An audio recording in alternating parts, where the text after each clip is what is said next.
What's up, investors? Going to talk about one of my favorites, which is Cameco Corporation. Now, I think these guys are geniuses, and I definitely think they're the safest bet in the uranium space.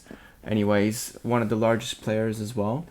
I'm going to go over the company. I'm going to do a little bit of analysis. I'll show you the numbers. I'll show you where you can get some information and resources if you want to dig in deeper. And I'll also tell you about my valuation opinion of the company and whether or not I personally would buy at this point. Anyways, okay, so I'm going to start with a quick analysis of their numbers. I'm going to be using stockanalysis.com for this. And as always, I'm going to start with the price, okay? Like any story of a stock, you got to look at the price. So it was down about 4% today, which is 7/6/2023, so July 6, 2023.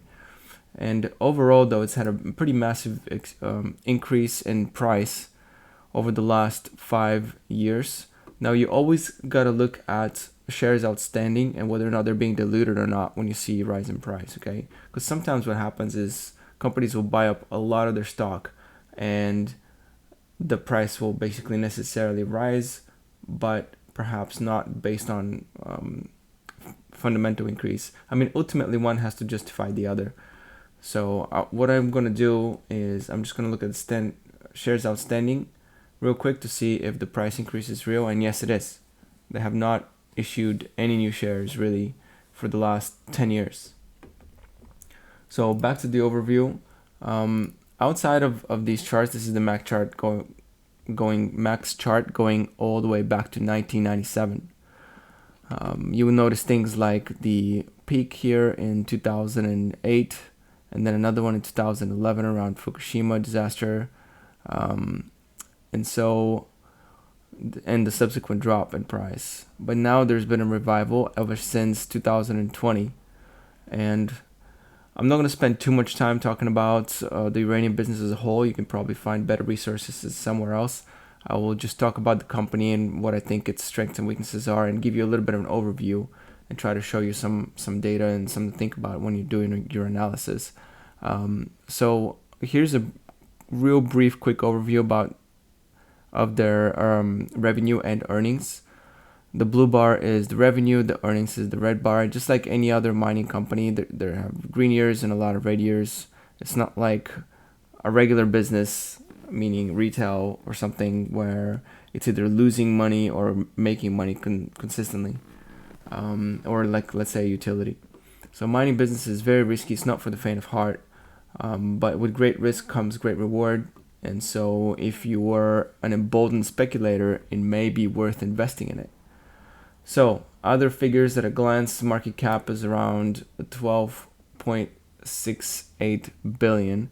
Now, in order to put some of that into perspective, we need to know the enterprise value, which is 11.71, which gives us about a billion of cash, roughly. There's different categorizations of cash. So when we talk about cash, it's very complicated because do you count money that you're going to be receiving as cash on your balance sheet, right? In your pocket? You're going to have it, but you don't actually have it yet. So, some of it is invested in, let's say, short duration debt. Now, do you count that as cash at hand or not? So depending on the liquidity of the cash, there are different classifications and the risk of receiving it. Either also other classifications. So when you talk about it in accounting, it's not as clear cut and simple as just saying, yeah, I got $1 billion in the bank. I'm gonna go to Wells Fargo and use my debit card and pull it out in cash. It just doesn't work like that. But perhaps these things are obvious. So let's take a look at the numbers here. Next, I'm gonna go into the revenues. The revenues have been, dipping since 2015 consistently every year, but now a resurgence is 2022. And I want to talk about this resurgence a little bit more when we go into the 40F filings of the company. So other relevant figures, this is a big one for me. The selling, general, and admin. There's been a big increase in 2022. You'll see that in the financials, in the simplified financial statements as well. Research and development, this is super important. You also notice it in the statement. it's got a big increase, which tells me that Cameco is gearing up, right, to either increase production or to increase exploration, or to just basically put some more effort into organizing their assets in order to perhaps turn on, if needed, the spigots. So operational income, net income, obviously very erratic like any mining company out there.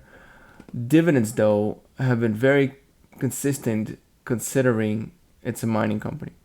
You always got to put that into context. I've said it like 5 times or 10 times already, but it's a mining company, all right? So they're different, okay?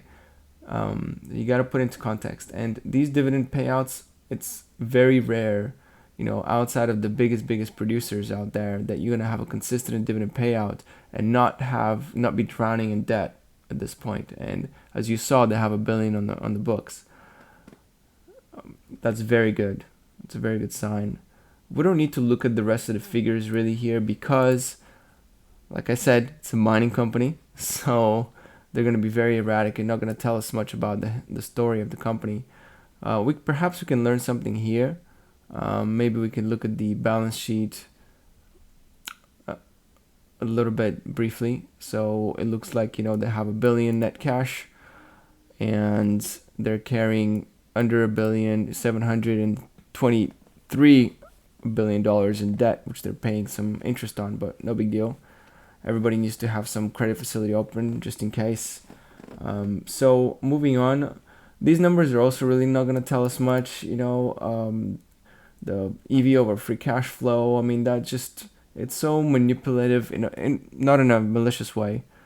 It's so easy to manipulate the numbers, but because of what's going on in the company, it's a cyclical business, so depending on how the market stands, these figures can look really, really impressive and really, really bad. As a quick aside, like for example, if you were to look at US Steel, it was trading at 1 PE at one point last year. I don't even know what it is right now. Actually, I'm kind of curious. I'm going to find out. But basically, when I looked it up, I think the stocker symbol is X, United States Steel Corporation. So right now, if we look at it, over here, the price to earnings ratio is 3.38, and it was 1. It was 1, but these extremes get reached for these companies because of the anticipation of the ending of the cycle or the beginning of the next cycle. So people who are really in the know, people who actually make money in these type of companies, they anticipate all that. And so the speculators and the big players, they kind of form the market before it happens, for there to be kind of a smoother transition, I guess. And they're able to skim some off the top, or off the bottom, depending on how they play the markets. So really liquid markets help out the cycles quite a bit because of the time value of money, right? Everybody places their bets at different times, so it helps to smoothen out the price, because the price would be extremely erratic had there be a lack of liquidity in those businesses. Okay, so that's US Steel. We're clicking off of that. Back to Cameco. Price to sales ratio, maybe we can look at that. It's about 9.29. Oh, I have an agenda here, so let me show that to you. I'm just gonna leave it running on the screen, just to help me and perhaps help you follow along if you want. So that was basically the quick overview of the company. We looked at the figures. A lot of them, like I said, are meaningless, but overall the company is in good shape. It has $1 billion on its balance sheet, and it keeps paying a consistent dividend. In fact, they increased the dividend, right, at 3 cents. So that's great. Next, the website. Okay, the website. So Cameco, what's a fun fact here is that, not fact, but I'm speculating that many investors, they don't even look at the website of the company before they buy it. Like, that's real talk right here. So I actually think you can learn quite a bit from the website.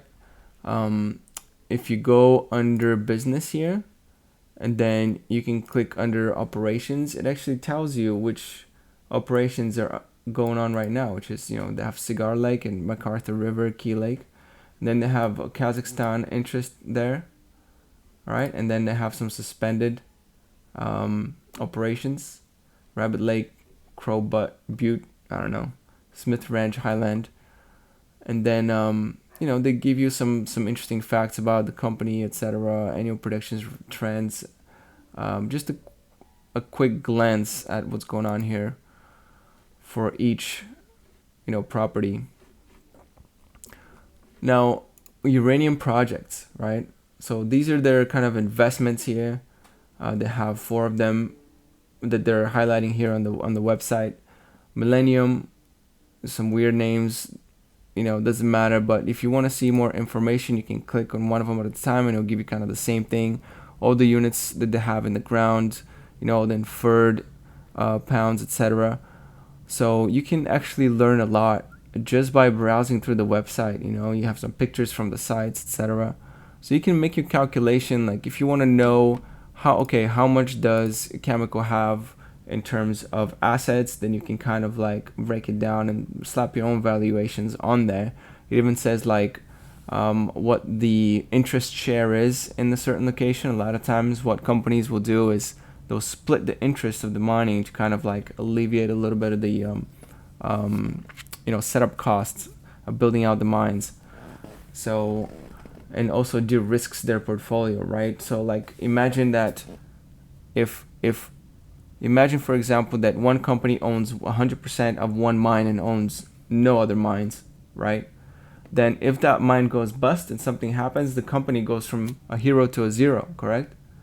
However, if they own 20% of that mine, they own 20% interest in a different mine, they own 20% different interest in a different mine. If one of the mines goes kaput, then their valuation only drops by 20% instead of by 100%. You see what I mean? Now they're surviving because of this diversification. So de-risking like that and splitting the risk and the operational cost and or build out cost with other mining companies is a very typical procedure. Okay, it happens all the time. So all right, moving on. So that's their website here. You can learn quite a lot. Now what you're gonna do here, all right,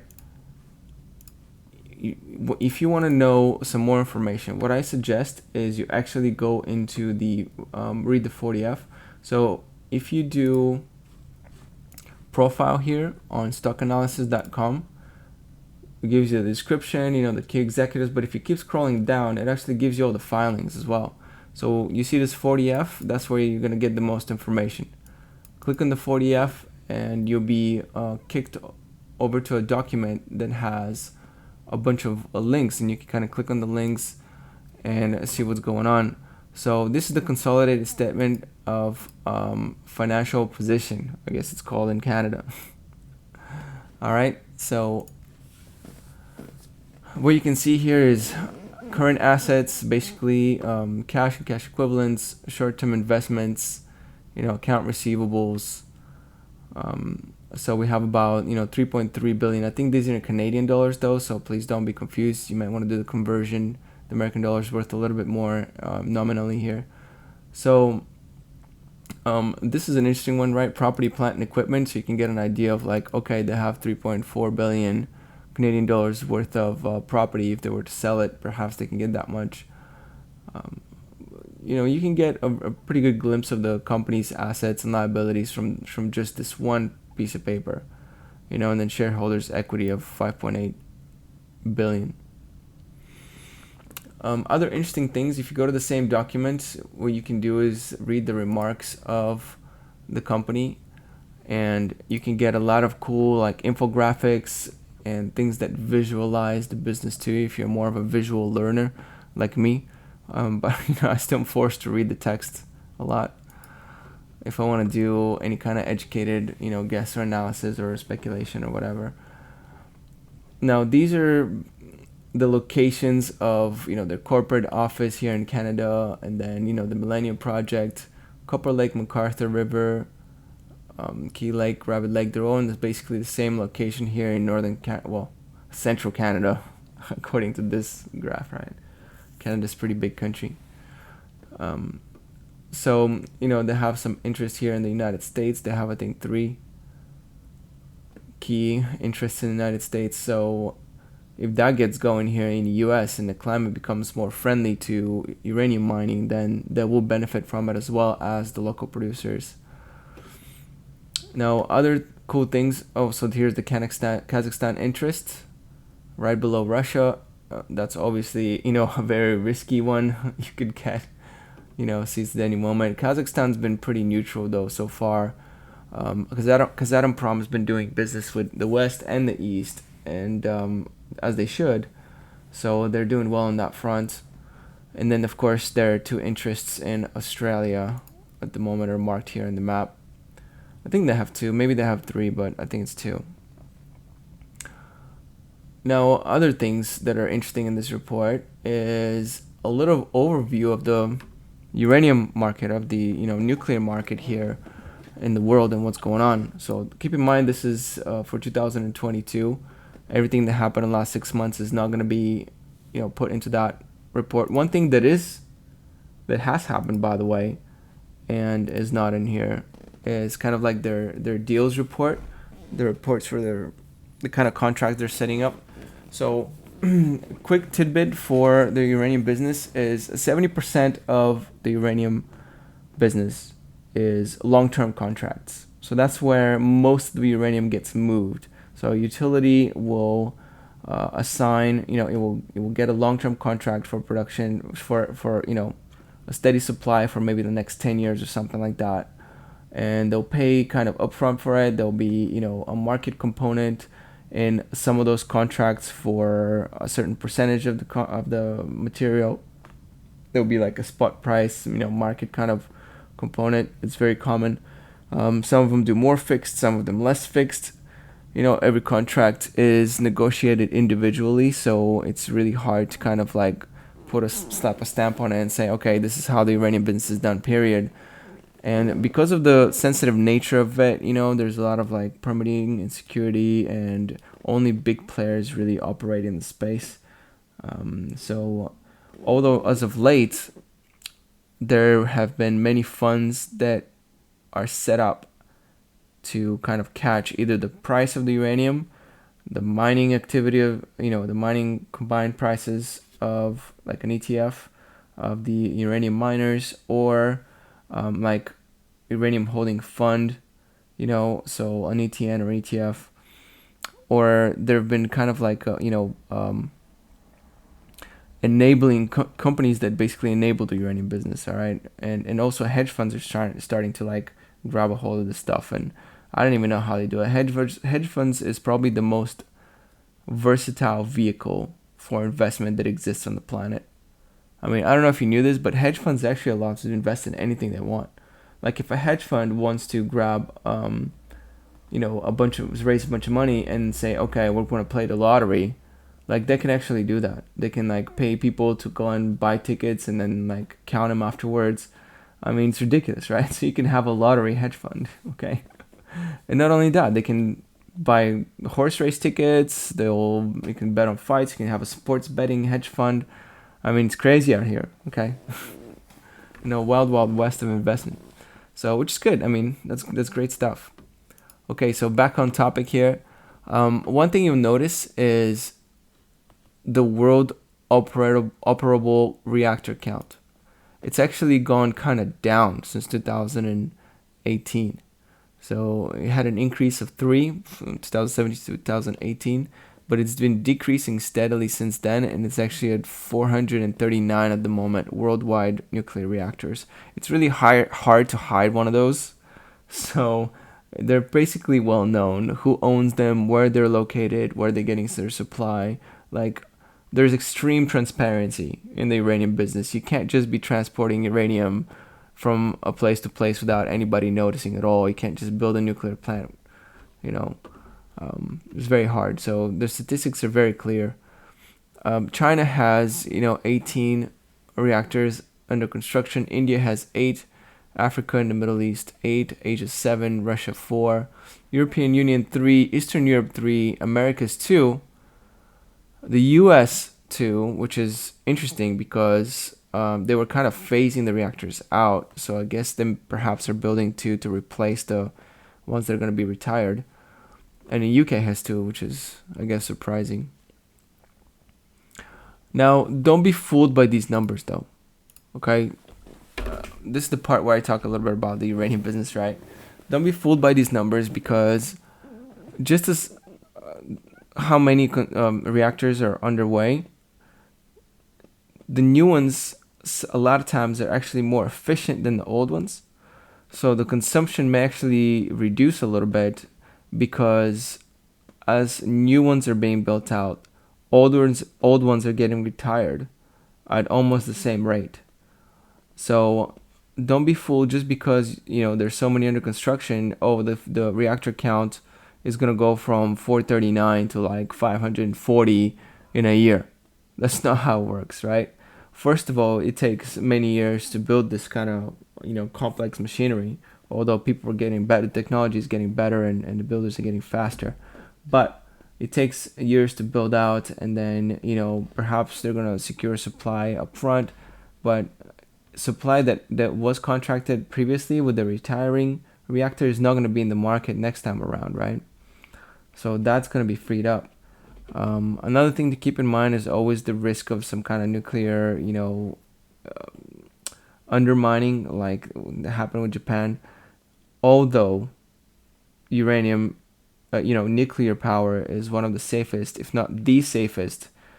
I think nuclear power is safer than like wind or solar. I mean, I bet you there are less deaths and accidents in nuclear than wind and solar. I bet you somebody fell off without those wind turbines and died or something, whereas nuclear has had less deaths than that. So it's extremely safe, if maintained properly, which every reactor should and has been in modern times. Then and you don't build it in the most earthquake prone landmass in the entire world, then they should be safe. They should be fine and be able to last for hundreds of years if maintained well. Or if you want to retire it, you can kind of renew it and just keep running it longer, as long as it's built on solid ground. All right, so that's about the uranium business. I want to do. Let's see, money business, uranium business. We talked about both of those. Management. Okay, so this is important here. I endorse Cameco's management team wholeheartedly. Like, these guys are so ingenious. What happened was, the move that really impressed me is in the depths of 2015, 16, when uranium was such a low price. It was like in the low teens. What they would do is, they would shut down all their operations, really, so their costs would reduce greatly, but they still had, long-term contract obligations. And in order not to flood the supply and to find out how deep of a hole the market was in, they would actually go out in the spot market, buy uranium spot, and then use that same uranium to fulfill their supply obligations for their utilities. So they were just that confident and fluent about switching things on and off. And also, it was just like a no-brainer, right? It's just an extreme. It served many functions. Like, one, it's a very extremely low-cost way to fulfill your obligations. And then, on top of that, you're also draining the spot market of uranium, which has the price of raising the byproduct of raising prices, right? Because you're depleting the supply. Therefore, the prices are rising, and rising prices is good for Cameco, because now they can negotiate contracts for even higher price. You see what I mean? Not only that, but on top of all that, it was good because they can find out the depth, like how much supply is actually coming out to the market, right? So their analysis, their inner brain, right, their inner judgment in the offices there, they can figure out, okay, like this much supply is coming out, therefore, this much is probably coming from Kazakhstan, this much is probably coming from Energy Fuels or whatever, and this what's left over, this is how much supply is out there on the market. So now they can throttle, right? They can modulate how much production they need to actually put into place So whenever you watch their actions, just the fact that they've increased a little bit on the exploration and development stage should tell you that they're getting ready to ramp up, which means that even if they have the necessary supply, they think the spot market is pretty much depleted. So it's a very positive development in the uranium mining sector, that Cameco is doing this because they're kind of the brainiest ones out of the whole bunch, in my personal opinion. Like, you can fight me on this. Tell me which management team you think is better. Not that I know them personally, but just by the decisions they make. Like, I just look at numbers all day. I don't even remember like names of the CEOs and stuff. So but they're listed. I mean, I have to. I think it was Mark or something. Oh, Timothy. Mark was Energy Fuels. Yeah, Timothy Gitzel is the CEO of Cameco. But feel free to fight me on this. Tell me who's smarter and who I should listen to when it comes to the uranium business. One person that I like to listen to is, like, outside of the inner workings, the active management, is Rick Rule. He's nailed a lot of the calls on mining, period, not just uranium. So whenever there is interview with him, although sometimes he is now a little more promotional than he used to be. He used to focus really on the information when he had a day job at Sprott. But now he runs, conferences, so he has to promote those. And so a lot of the information, is kind of like, okay, you got to do a little bit of extra step. You got to, like, get the live stream of the conference or whatever to find out what their insights actually are. But he nailed a lot of the calls before, and he still does provide information. So whenever there is an interview with him, I like to listen to him, what he says. So that is my comment on the management. Oh, another thing is Western exposure and risk management, right?